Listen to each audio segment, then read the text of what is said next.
Hello friends, welcome to Indian Flavors. இன்னைக்கு நான் பார்க்க போற ரெசிபி கேரட் அல்வா. இது வந்து ரொம்ப ஈஸியா குறைவான நேரத்துல பண்ணக்கூடிய ஒரு ரெசிபி. பட் நிஜமாவே ரொம்ப டேஸ்டா இருக்கும்.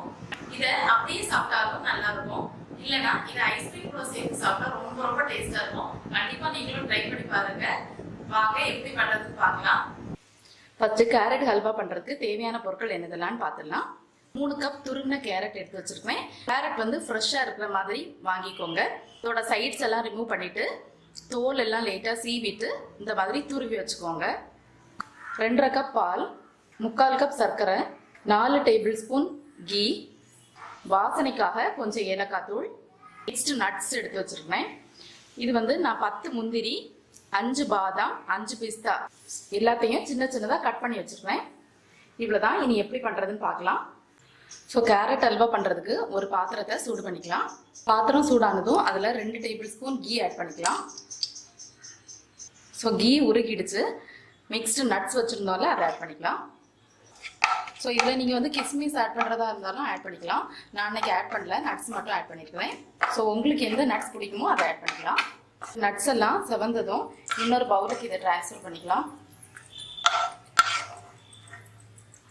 இப்போ அதே கீழ கேரட்ஸை ஆட் பண்ணி வதக்கிக்கலாம்.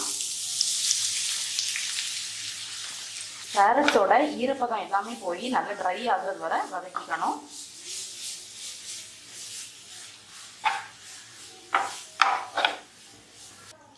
ஸோ இப்போ பார்த்தீங்கன்னா கேரட் நல்லா வதங்கிடுச்சு.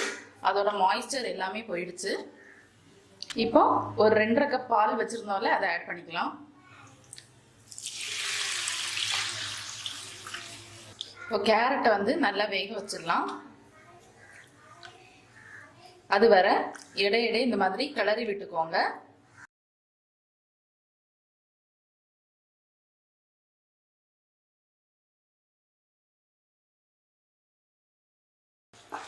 இப்போ பால் கொஞ்சம் நல்லா வத்தி இருக்கு.